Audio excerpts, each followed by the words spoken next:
Second of all, I'd like to point out that my personal preference for out-round timing is the timer of shame method, where you announce at the end of your speech how long it was. So if anyone has an objection to that, let me know. Okay, that's what we're going to do.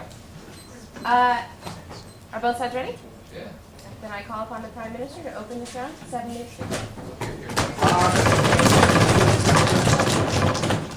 Okay, great. Thanks to everyone. There's a large crowd out here, especially for our first round. Thanks to the opposition, and we've hit them many times and enjoyed all of our rounds with them. So I can honestly say that you guys are one of the favorite teams to debate with. And thanks to my partner who has led us this whole way, even PM'd once, which is, a miracle. In any case, we're going to propose a really kind of basic, run-of-the-mill case. In 1979, the American-backed Shah of Iran was overthrown, the American embassy was overrun, involving the taking of a number of hostages. Expecting American military response, the Soviet Union invaded and occupied neighboring Afghanistan in order to secure itself in the region. In response to this action, President Jimmy Carter ordered the boycott of the 1980 Summer Olympic Games, which were to take place in Moscow. We're saying Carter should not have made this decision to boycott. Okay? Okay, cool. So like I said, the very first point, you're going to see this one coming, international efficacy. Carter is not known for doing effective things on the world stage, and this is one of them. Taking this action will clearly not alter the Soviets in their course of action. If it does no good, why take this action? Like, the Soviets aren't going to say, shit, the Americans aren't sending their, athletes to our games, let's get out of Afghanistan. That's not the way they think, that's not the way they work. Secondly, Afghanistan, simply put, is just not worth the effort. The Soviet Union has routinely engaged in human rights abuses. And what's more, the US was perfectly willing to attend the games before this incident.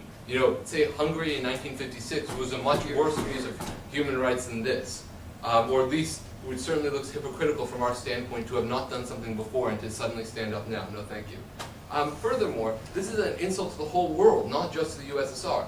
The Olympics are not a Russian event. They're not like the Moscow machine, Olympics or something. They are the International Olympics. And for a major competitor nation like the US not to participate in the games delegitimizes them for everyone, which harms allies as well and nations on the fence. We're affecting more people than just Russia. It's kind of like getting into a fight and punching everyone in sight rather than your opponent. Secondly, this is harmful to US interests. Not only does it not do anything to the other side, it harms our own interests in the act.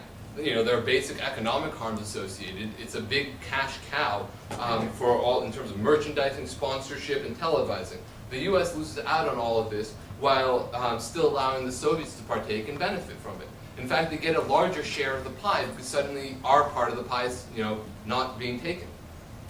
Furthermore, like this, and this is really important, this harms the US athletes. The boycott literally destroys the dreams of athletes that have devoted their whole lives to competing in the Olympics. You have little, gymnasts who have been striving for their entire life to get on that balance beam and walk across in a straight line really well. And, they only have one chance because after this they're going to grow and not be able to compete again.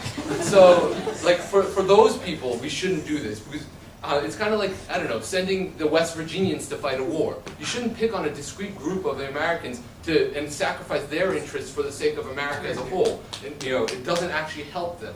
But you disagree? Okay. A lot of American soldiers have fought and died to try to win the Cold War. And you're worried that this one person won't be able to walk on a balance beam. I mean, if destroying their dreams actually did something, then it might make sense. But in fact, you're getting no benefit from massive human cost in terms of lives and dreams. And we think lives and dreams are important on this side of the house. This also kind of harms your US interests by distracting from the evil nature of the Soviet act and focusing the attention on this bad idea that the US had in response. I can't think of any similarities to what's happening in the world today as to bad US actions distracting from bad, even worse things that the other guys are doing. So I think that for these reasons it's clearly bad for US interests. But finally, we'd like to talk about the nature of the Olympics. Now, our team doesn't really get to talk about philosophy and morality that often, but we really think that this is an important point. The Olympics are meant to be a beacon of hope in times of conflict. People understand the special nature of the Olympics in the whole world. I mean, the Athenians and Spartans stopped fighting for the Olympics. You know, this has been historically a really important non-political tool, and Carter has turned it into some sort of ineffective pushy hammer that doesn't do anything, but is being still abused in the process. Like many other countries oppose the Soviet invasion of Afghanistan. I mean, most of Europe opposes it, except that which is under the Iron Curtain. But they're not boycotting the Olympics. They recognize that it's a bad thing. The U.S. is single-handedly undermining and abusing the Olympics as a political tool. Secondly, the Olympics are actually, by letting them happen, actually serve our interests. Jesse Owens in the 1936 Berlin Games was incredibly important as a symbol undermining Hitler's Aryan mythology. We have a chance now because we have historically beaten the Soviet machine athletes with our kind of independently cultivated athletes. The Soviets have these farms where they essentially send little children and raise them under rigorous beating methods of sportsmanhood. And we, on the other hand, allow our sports athletes to flower independently and under their own sun. And I think that by allowing our athletes to demonstrate their superiority, you're actually serving U.S. interests. And C, any benefit associated with the boycott will be completely lost because the next year, or 4 years from now, are the LA Games. So if we gain anything at all from this, and I don't think we really will, Moscow would just repeat the action to us in a tit-for-tat that doesn't help anyone. So finally, I'd like to close on the kind of message that this sends to the world. What kind of fascist state doesn't allow its children to fulfill their dreams? We do not want to send that kind of message. We do not want to indicate those kinds of ideals are at work in America. And for these reasons, we want to let that little girl do her gymnast thing. 6:34 for that. I thank the Prime Minister for his remarks and call upon the Leader of the Opposition to open the deconstructive portion of the round within 8 minutes.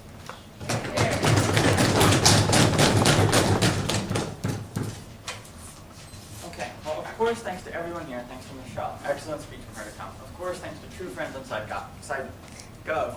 And of course, thanks to everyone for watching this awesome show. Now, before I get into my actual points, I want to just kind of make one, overview about what this round is really about. On the one hand, we have international relations, an invasion of a country, lots of people dying, right? We have the Cold War. On the other hand, we have the Olympics. Now, the Olympics are cool and all, but which do you think is really more important, right? I think in the grand scheme of things, what you have to look at here is really what is best for international relations. I think the Olympics pale in comparison in their importance to the actual scheme of geopolitics. So that said, I want to talk about the message this sends, right?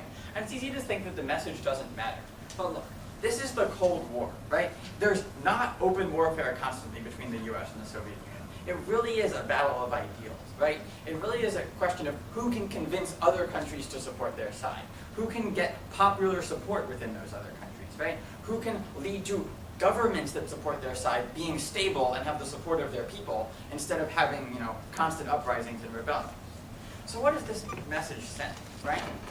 The message that this sends is that we're not okay with you invading neutral countries, right? That this isn't the kind of acceptable action that makes you a just actor on the world stage, right? Recognize that there are some things that we think just do not, that if you do them, you no longer deserve to be a member of the international community, right? There's a reason that despite China having, huge numbers of athletes in the Olympics, we're just now getting around to finally giving them an Olympic Games, right? It's because we do take human rights violations into account. We do take the way a country behaves into account when deciding whether to give it this kind of platform, right? Whether to give it this kind of legitimacy on the international stage.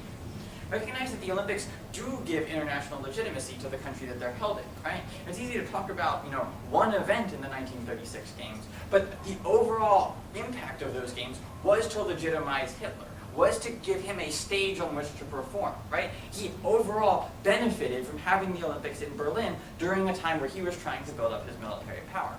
There is a legitimizing message here, and you definitely send a larger message about international norms by saying that we won't accept this, we won't treat you like a valid member of the international community if you're going to do these kinds of things.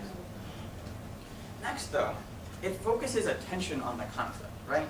Because recognize that Afghanistan might not be paid a lot of attention to other things. It's not the kind of country that is really important to the international economy. It's not the kind of thing that people really care about, right? The country, when you see a news story about it, you just kind of flip to the next page. Now, if you want to actually have an impact, if you want to show that you can't invade any country, right, that this is bad, you have to make it hurt. You have to make the rest of the world pay attention when the Soviet Union does something bad, right? It hurt the US when we got involved in Vietnam and lost, right? And it hurts the Soviet Union when they get involved in Afghanistan, but only if the rest of the world is paying attention. Sure. You talk about making it hurt. How does it hurt the Soviet Union to give them more gold medals? Hurting the Soviet Union might be doing stuff like arming the Mujahideen. Right, we'll do that too. But remember when I said gold medals really not that important, right? And that like who controls international public opinion is probably more important than who wins the most, little shiny things? Like this is really not the kind of power measurement that we should be using in relation to the Soviet Union. Right? The conflict itself has lots of bad press associated with it, right? The Soviet Union is doing all sorts of bad things in Afghanistan, right? Lots of innocent people are dying. A country that wants to be free and is fighting for it is having its rights suppressed by a foreign aggressor. If you get attention paid to that, you just magnify the bad press that's already there. So you end up with more anger at the Soviet Union in the international community, at the time. But then, the last thing I want to talk about is what attention does, right? What the goal is when you try to get this attention. Now, there are lots of things that it can do. One is it can get other countries to aid the Mujahideen, right? Do things to hurt the Soviet Union.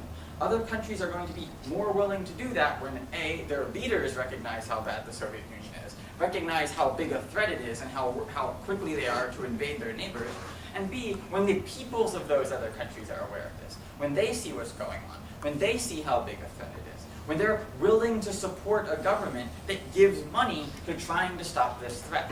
So you end up with a world that's more willing and more able to do things to try to block this threat, to try to take care of the problem. And I think what this means is that the attention translates into the kinds of things that they're talking about to actually deal with the problem.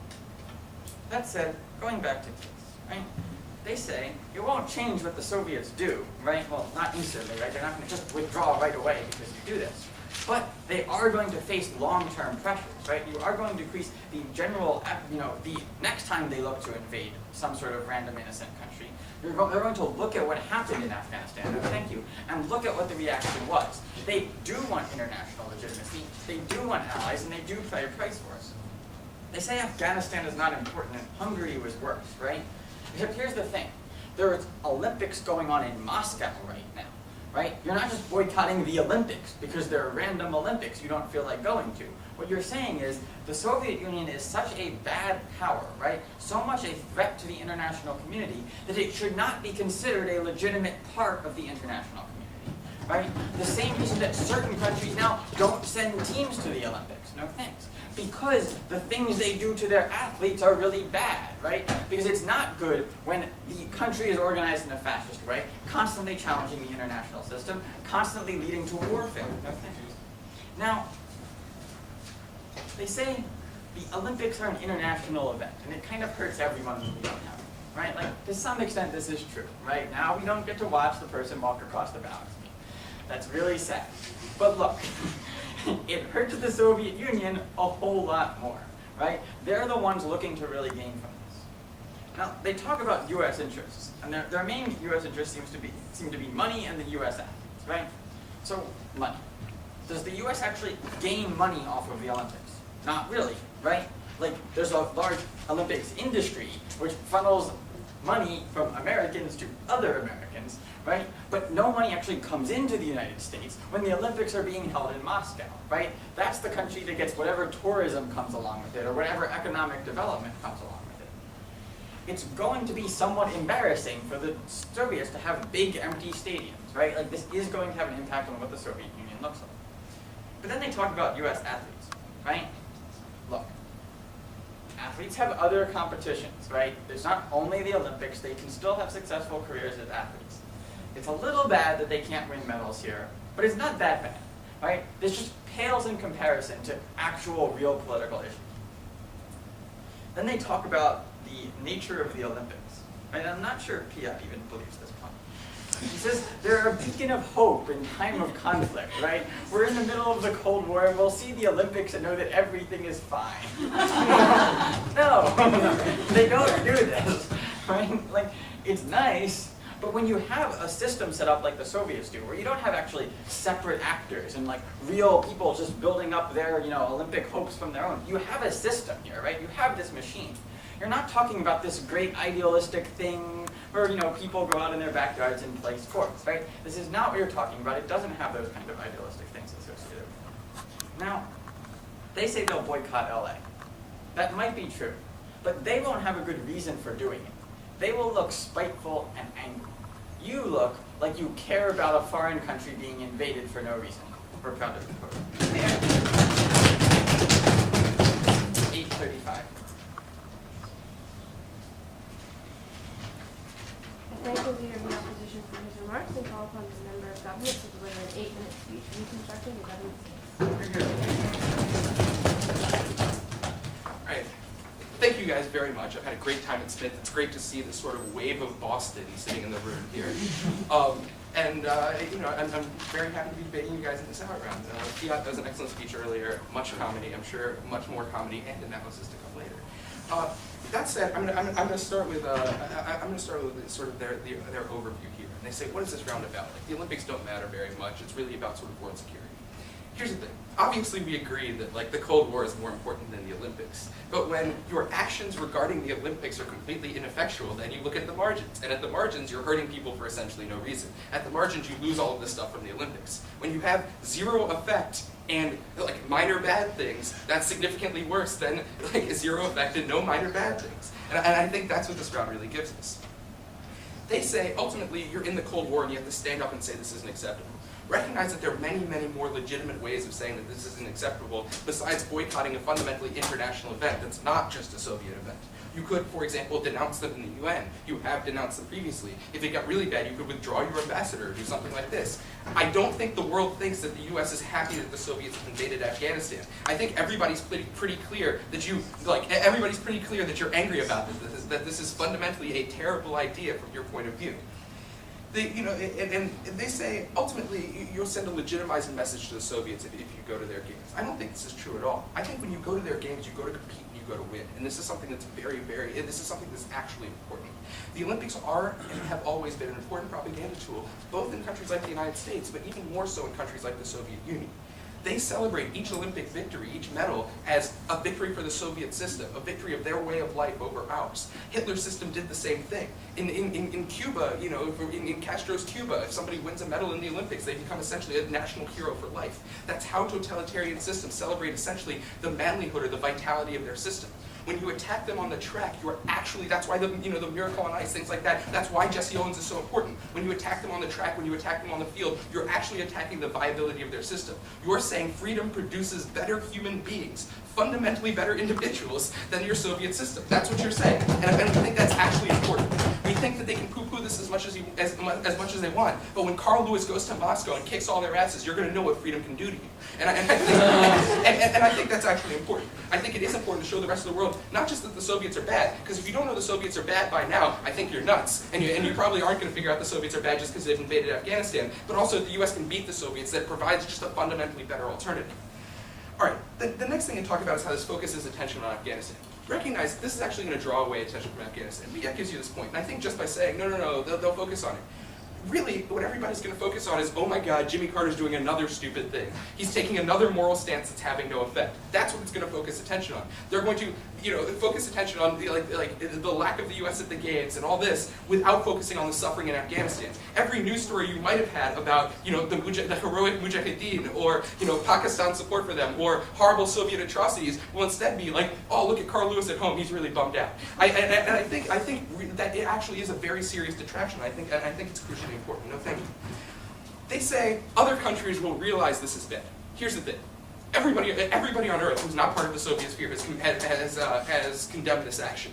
Those countries that matter, those countries that can actually do something about it, are literally you and Pakistan, and eventually Israel, but that's secret, and don't worry about that now. But it's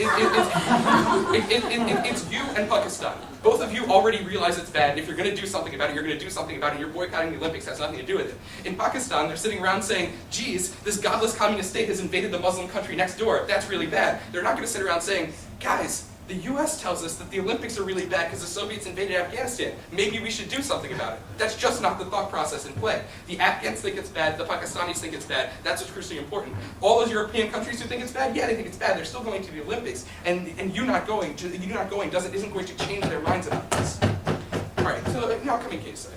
We talk about international efficacy. Recognize that every time you take a massive fundamental stand and it doesn't work, that hurts you internationally and that hurts you domestically. And that's pretty important. When you stand up and say, we won't stand for this, and then they do it anyway, that hurts you a lot. Like when Carter decided to lock himself in his room, or lock himself in the White House until the hostages were freed, and then he had to stay there for days and days and days because he couldn't free the hostages, that looks really bad. It makes you look more ineffectual when you take a massive stance and the Soviets say, screw you, shoot. So you've said time and time again that this doesn't work, but Adam provided you a whole list of ways in which it worked, and you just keep asserting that your side is right. Can you actually deal with the arguments that Adam made? I don't think that Adam provided us with a really coherent list of ways, like a series of lists of ways why this would work. Recognize that you have to look at the way pressure works in the Soviet state, or the way the Soviet state makes its national security decisions. So, they say, we feel a security threat from the United States because they're now possibly going to be militarily involved in Iraq. So we're going to invade Afghanistan to exert our pressure in the region. They don't say, geez, the United States isn't coming to our Olympics, we should think about this. Maybe we shouldn't do this. Or the international community doesn't say, the United States has taken this stand, maybe we should now fall in behind them just because they boycotted the Olympics. None of these things are actually focused on the rational processes of how states make their national security decisions. They talk about how this is divorced from the Olympics, and we recognize that, except for propaganda, this is divorced from the Olympics. The Russians weren't thinking about the Olympics when they made this move. They think certain things are more important. That's why this is ineffectual. There's your analysis. No. All right. And, here's the other thing.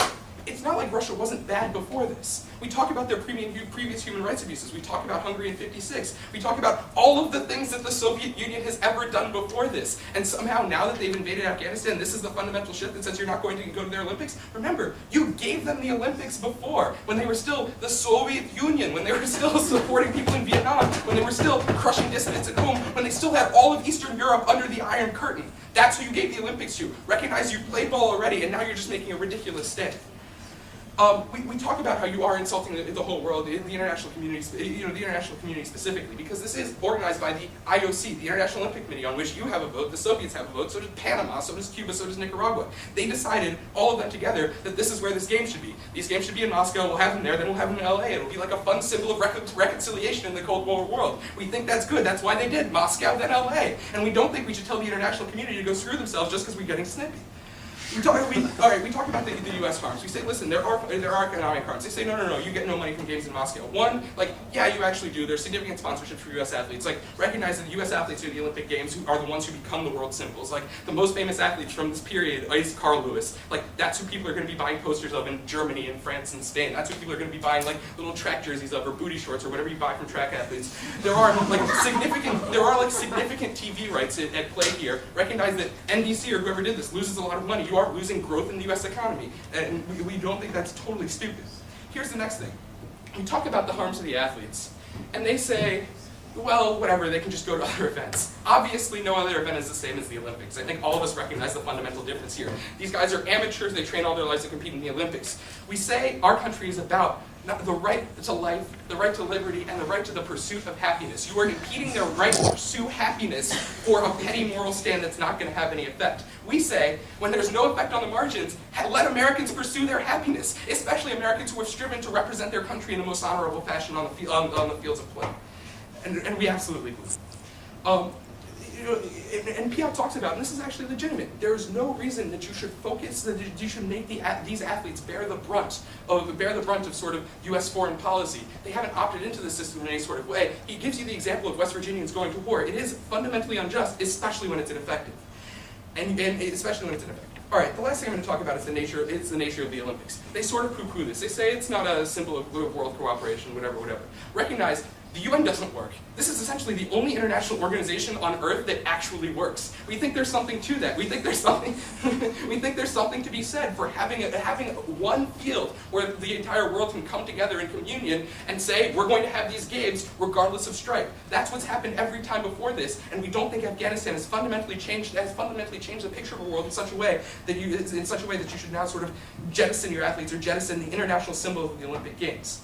Also, I've talked extensively about the propaganda benefits from this. Piotr talked about this. This never ever went responded to. You do gain something when we win gold medals. You do gain something when we prevent Soviets from winning gold medals, when we prevent them from celebrating their successes. And remember, this is the Summer Olympics. There's no ice, no snow. We're going to crush them. That's absolutely sure.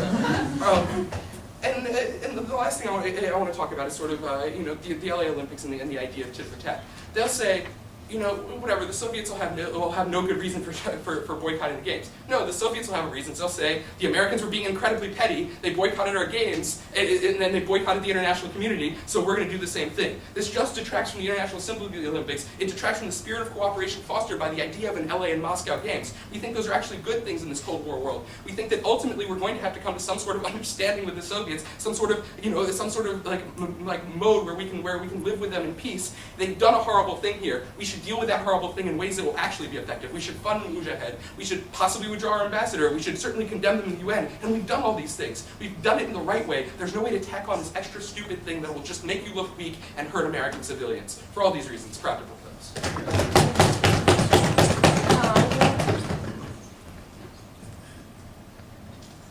have no idea what my time is. It was 9:50.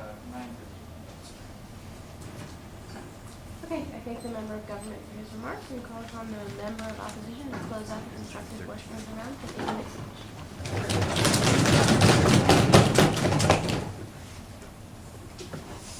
Thank you very much, Madam Speaker, members of the panel. True friends on side government, really interesting case, and one I like a lot. Of course, Adam, great speaker from still to come.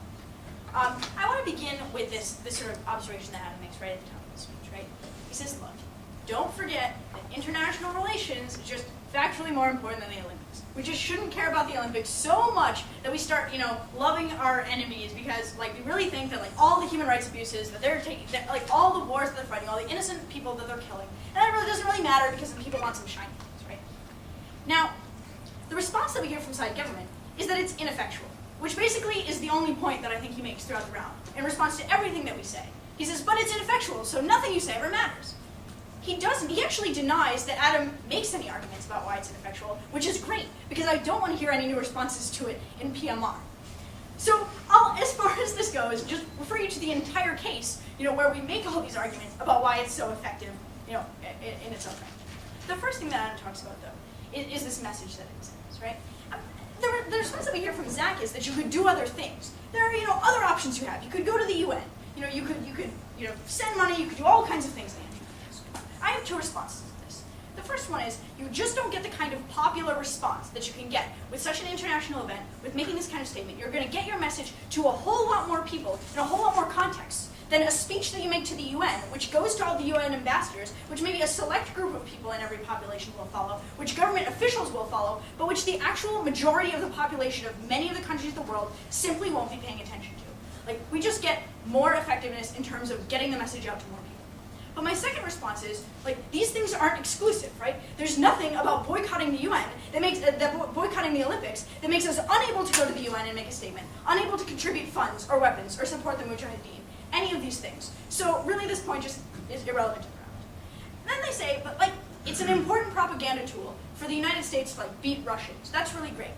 realize that it's an important propaganda tool for them too, right? They're providing this, this huge stadium, these great facilities, and here come the Americans to like try and compete on their soil, right? Remember also that the host country at the Olympics always wins a whole lot more medals than they usually would. Russia will certainly win a ton of medals anyway. Realize this way, when the US, a major competitor in the Olympics, doesn't even show up, all those medals that the Soviet Union wins will just look like a farce, right? It'll look like obviously the Soviet Union was going to win all those medals because the real competition didn't even come. It'll just look ridiculous, which is exactly the message we're talking about sending. Right? Like, I mean, what is it that they think you're actually going to prove, right? Oh my gosh, the United States has people who are really good at prancing around. Democracy must be better than communism, right? Like, this is silly, right? You're not proving anything with this. Now, the second thing that Adam talks about is focusing attention on the conflict. The sort of thing that I touched on in response to this, right? And, they say, oh no, it's just Carter taking another one of his silly moral stances that has no effect, right? But, I mean, let's think about, I don't know, hypothetically, what might happen if the world thinks that your president is immoral? Is making all kinds of really poor moral decisions on the world scale. Like, I would rather have a president that takes the moral high ground, that tries to look idealistic and do the right thing on the world stage, than one that doesn't care about innocent people being killed, the one that, that is really okay with, innocent countries being invaded and all kinds of things like that. They talk about like what's going to happen to poor Carl Lewis at home, and everyone's going to like be so sad. He's sitting alone. What do you think that like our athletes are going to say to the press? You think they're going to say, "Oh my God, I don't care about those those innocent civilians in Afghanistan who are getting slaughtered by the Soviet Union. I want my goddamn medal," right? No, they're going to be like, "I support what the U.S. is doing, and I understand the decision that has been made. I don't understand why we're going to feel like so bad for these poor athletes, right? This is just ridiculous." The final thing that Adam talks about is what attention does. Realize that you get other countries to aid, the Mujahideen. You get this sort of press. You get the people of these countries to actually take notice where they might not have noticed through these other means, right? You get those people to put pressure on their governments and support government action, where that government might not have intervened before. These are all the reasons that Zach says Adam doesn't even give you, and he outwardly says he's not going to deal with because he doesn't think they exist, right? He says another interesting thing. He says everyone has already condemned this action. Everyone, apparently that's just Pakistan, right? Newsflash, there are other countries in the world. When he talks about Pakistan, and when he talks about, Israel, which he didn't really say, those are the people in history who got involved. And I think this is ultimately breaking principles. But look, anyone could send money. There are tons of countries in Europe that could send money. There's certainly capable of this, and there's no reason, I'll take you in a moment, there's no reason to think that they couldn't do it, especially once people in these countries know what's going on. I think certainly we could get a lot more people involved if we brought that message out on a larger scale. So, going back to this. The first thing they talk about, oh my gosh, I totally wasn't expecting this because it's like their only point, international efficacy. Okay, sure, I'll take it. Sure. All these other countries that could send money, could do all these things. You think their governments actually aren't aware that the Russians just invaded Afghanistan, just took over a country? Like the government in Britain is just like, holy shit, you're boycotting the Olympics? Why? The invasion of Afghanistan, hot damn! Some countries are just more effective at helping in this situation. Right, Pakistan, right? The only country with effective ways of working in the world scale. No. But look, here's the way that it's going to happen, right? The French government might not think that it's that big of a priority for the French country to actually commit themselves to to do anything in this situation. But what happens when many more French people are aware of the situation? They're going to care more. That's going to be reflected in sort of the ways in which they communicate with their government. The sort of people that they elect, the sort of protests that they have. Oh boy, French protests. There's going to be plenty of pressure on the government of France to do something. This sort of thing can happen in countries across Europe, countries throughout the world, right? I think this is very straightforward, how you might have something that's not a government priority become a government priority when the population of that country finds out about that controversy, right? I think this is really straightforward. And again, Zach just says, we give you no reason. Now, another interesting thing that Zach tells you is that except for propaganda, there's no effectiveness, right? But that's what we say. It's the Cold War. We're not fighting an actual war. It's a propaganda battle for basically the hearts and minds of these people. You want to convince people that that the ideology of the Soviet Union is not the ideology to follow. Propaganda is exactly where it's at. But I think propaganda is a point for them because of these Soviet gold medals. You can cross-apply what I said before. The Soviets winning tons of gold medals when the U.S. doesn't show up is just going to make them look like idiots. I think clearly the propaganda win is on the side of the U.S. here, for all the reasons that we've given you time and time again. They tell you also that the Soviet Union has done lots of bad things before, and we didn't care at all about that. first thing I'd say is like, maybe that was wrong. like maybe not caring when someone does lots of bad things is a bad idea. Like it doesn't mean that we should keep doing that stupid thing over and over again because we did it in the past, right? You know, like they're definitely still bad if they continue to do bad things. Thanks guys, that's just even more reason why we should boycott their Olympics, why we shouldn't respect them having that sort of platform on the international scale. They talk a little bit about the IOC. I realize that like almost all the money that the IOC gets comes from like the US, comes from all that merchandising, all that money that the US raises related to the Olympics. If you don't attend this Olympics, if you take that source of funds away from them, that's a real deterrent effect sent to the international community that we don't want to promote, you know, the USSR. We don't want to promote countries like the USSR in this kind of way. I think that's a really compelling argument for our side. Now, right, they say, oh, the athletes are so sad, blah, blah, blah. I think this is really all, you know, I think this is way far out of the round already. Like, oh, well, you don't have any fundamental right to go to the Olympics, right? Like, where's that in our Constitution? They say this is the only international organization that works. But I think ultimately, it's not working if we use the Olympics to ignore geopolitical realities, to stop caring about our values as a nation. It would be really nice if we could have this great spirit of cooperation, but I don't think it should happen by indifference. I don't think we should let terrible atrocities happen in the world and do nothing, just so that it seems like we can pretend like everything's okay. We're very glad we're okay. That was 8:32. I thank the member of the opposition for her remarks and recalls the leader of the opposition to deliver the first rebuttal speech of the round lasting for 4 minutes. Okay. Well, of course, thanks to everyone here. I think it's actually been an excellent job. Now, there are really just kind of two things you have to consider, right? The first is, what are the harms of boycotting the Olympics, right? They give us a couple. They admit they're really small, but they give us a couple. Then you have to consider, what do we gain by boycotting the Olympics, right? They claim it's literally nothing. And I think that's actually what they need to show to win this now. Because their harms are so small that they basically have to show we have literally no gain whatsoever by boycotting the Olympics. So first, what are the harms they show us? Right? They basically say nothing. But they say, right? The little girl doesn't get to walk in a straight line really well, right? This is really bad. No shiny thing for this person. Look, like, it's bad, yes. It's not that important. Now, remember that there's also things we gain, right? Like, when the Soviet Union hosts the Olympics, that's a real propaganda boost for them.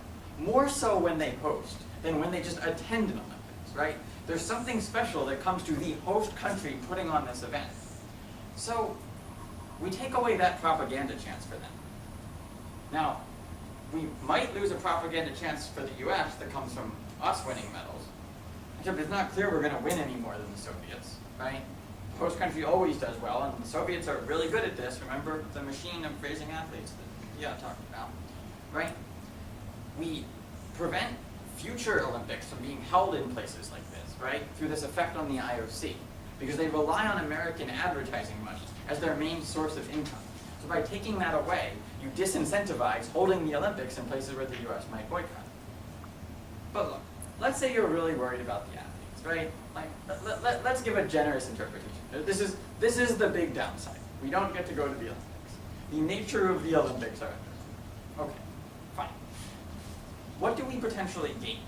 And here's where I think they lose them, right? Because by admitting that what they're giving us as harms are so small, they're putting such a high burden on themselves to beat everything we give as a possible gain that they could just really never win this one. We say, look, this gives real public attention.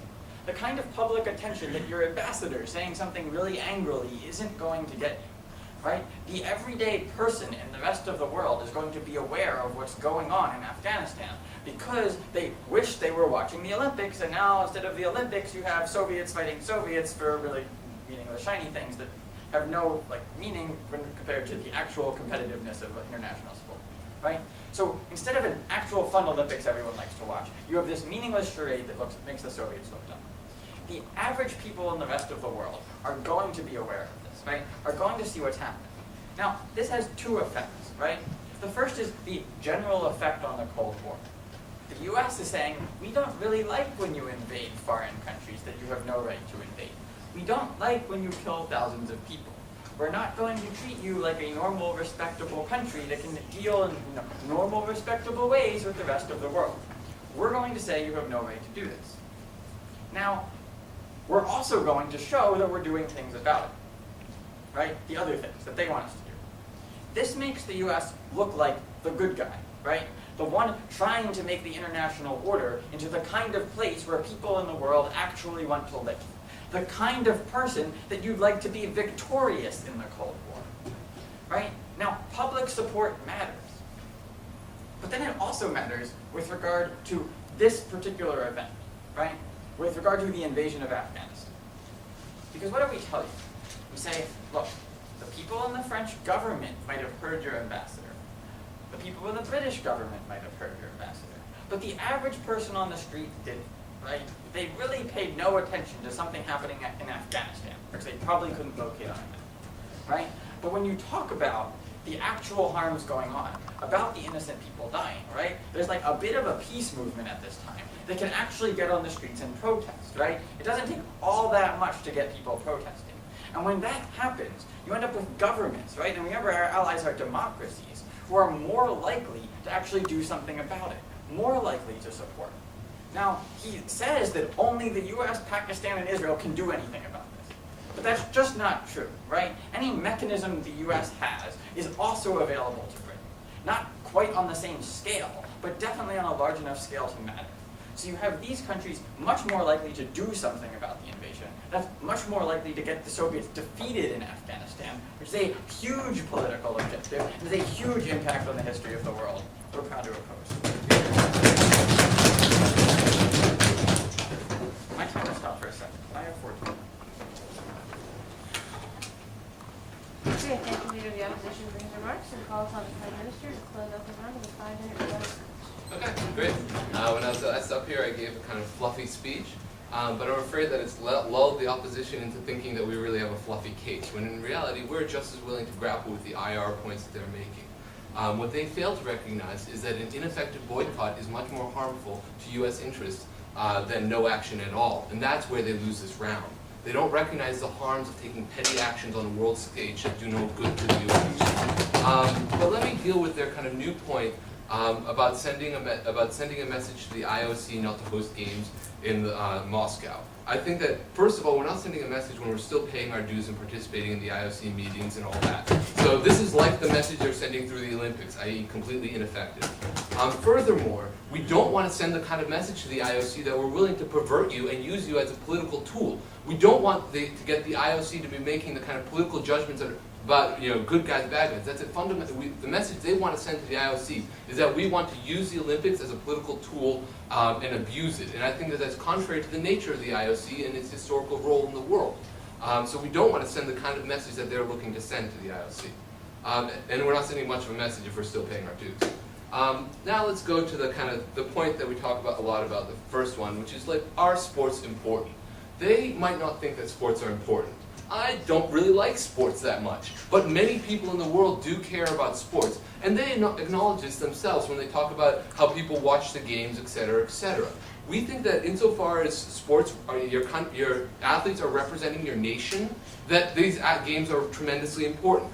The U.S., they say, no, the U.S. won't win because it's in Moscow. Like, historically, the U.S. has always won the summer games dramatically in terms of gold medals. We just have people that can run the track really well. They have skiers and what was it? Ice skaters. Like, that's the way the games go. We think that we have a high likelihood of winning these games, and that seeing the U.S. win on the fields of glory, our kind of flower, independent, blooming athletes versus their machine athletes, is a really good message to the rest of the world that you can succeed through non-coercive methods. You can succeed by letting your athletes develop on their own. And for these reasons, we think it's tremendously important for the PR boost of having our athletes win. But next, let's talk about the kind of message to the rest of the world. Like, what kind of country are we saying we are when we don't allow our athletes to compete in the games? We're asking one part of our country, and they never effectively deal with this, to sacrifice their essentially lives up until this point, until they're 18 years old, they've devoted their lives to this, for the sake of a symbolic message that does no good. I think that we don't No other country has organized such a boycott, although lots of other countries oppose the invasion of Afghanistan. The U.S. is supposed to be the land of the free. We're not free enough to send our own athletes to let them participate and pursue their own happiness. I think that's tremendously important, and it's very fascistic to not let your country, your kind of athletes participate in the games of international hope and joy. And then furthermore, we're also saying essentially, screw you to the rest of the world. These are not the Moscow Games. It's not some sort of head-to-head match between the U.S. and Moscow. Everyone in the world is harmed by U.S. athletes not going, like suffers from the U.S. athletes not going. The games aren't going to be as much fun for the Frenchmen watching TV, and they're not going to be happy about that. We think that this is kind of punching everyone scenario that you don't want to be doing as the U.S. You want to get allies on your side. But finally, let's deal with what serves the U.S. interest best. And this is really where the entire debate comes down to. And I think everyone has agreed on both sides that this is the most important issue. They give us really two kind of reasons in which they think that boycotts will help. The first one is a statement to delegitimize the invasion. First of all, the invasion is already completely delegitimized. When every country in the world opposes it, except for the Soviet bloc, we think that you're not doing anything more to delegitimize the games. Zach talks about Pakistan, not because Pakistan is the only country that opposes the invasion, but because it's one of the most important countries that oppose the invasion. They can do a lot in Afghanistan because the border's right there. They can't just poo-poo this away. Secondly, we don't think that taking the kind of useless action of symbolic action when you're still engaged with them on the UN. They never proposed wholesale withdrawal from UN or from Soviet interaction. What they're defending is an isolated withdrawal from one form of interaction with the Soviet Union that doesn't involve anything important besides kind of symbolism. I think that kind of action does not do anything to delegitimize them, and that most importantly, they've already been delegitimized because nobody views the action as legitimate. And then the second idea is that they're going to draw attention. People already know what's happened. It's not like the National Geographic cover was an Afghani refugee in 1979. We think that it's very clear that the rest of the world knows that the Soviets invaded Afghanistan. The French are going to suddenly riot in the streets because the U.S. athletes aren't in the games. All this does is distract from the horrors of the Soviet Union, the Union's invasion. We can let those abuses of refugees stand for themselves, but instead of distracting them with stories about poor U.S. athletes at home. And then lastly, I'd like to focus on how when nothing happens, it actually looks bad for the U.S. Like they utterly miss this entire part of our case. Soviets are immune to international pressure, like for example Hungary, and are not going to sacrifice what they view as their national security for the sake of U.S. athletes. So therefore, if this action has no effect on the world stage, everyone's already aware of the games, this isn't a very big message to delegitimize them, then all the U.S. is doing is harming its own athletes, harming its own country, taking this kind of petty action, while at the same time not doing anything effective. I think that's incredibly important, and it makes us look bad and ineffectual on the world stage. So I'd like to close with kind of a look at what the world looks like after the U.S. boycotts it. The Soviets are still in Afghanistan. Okay, that's bad. If the U.S. boycotts, the Soviets triumph at the games. That's bad. The U.S. athletes, all sorts of horror stories about U.S. athletes, crying at home because their dream of balance beam walking has been, denied for their entire lives. And the U.S. looks petty and ineffective. That they haven't offered us any concrete benefits from this, besides the ones they've already effectively dismissed. So I don't think the U.S. should ever do kind of ineffective action on the world stage that only harms its own interests and has no positive benefit. For these reasons, I'm proud to propose. How long was that? Thanks.